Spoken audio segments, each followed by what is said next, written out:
Friends, கோயம்புத்தூருக்கு அருகில் மேற்கு தொடர்ச்சி மலையில் உள்ள பழமை வாய்ந்த பாலமலை அரங்கநாதர் கோயிலுக்கு தான் போயிட்டுருக்கிறேன்.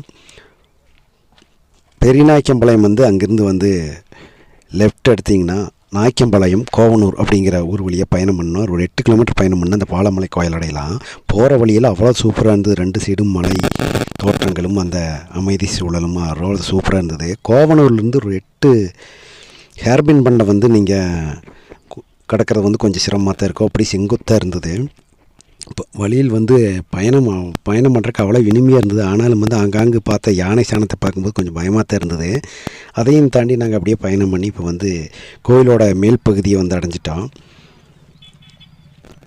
நீங்கள் பஸ்ஸில் வந்தீங்கன்னா கோவனூர் வரைக்கும் தான் உங்களுக்கு பஸ் இருக்கும். அங்கேருந்து ஜீப்லேயோ ஆட்டோவில் தான் நீங்கள் வர்ற மாதிரி இருக்கும். இந்த கோயிலோட என்ட்ரன்ஸுங்க.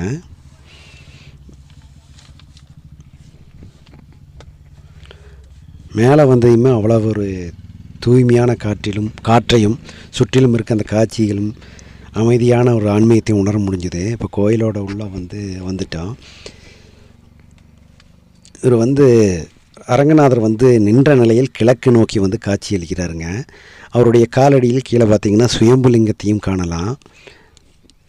உள்ள பூங்கோதை தாயார், செங்கோட்டை தாயார்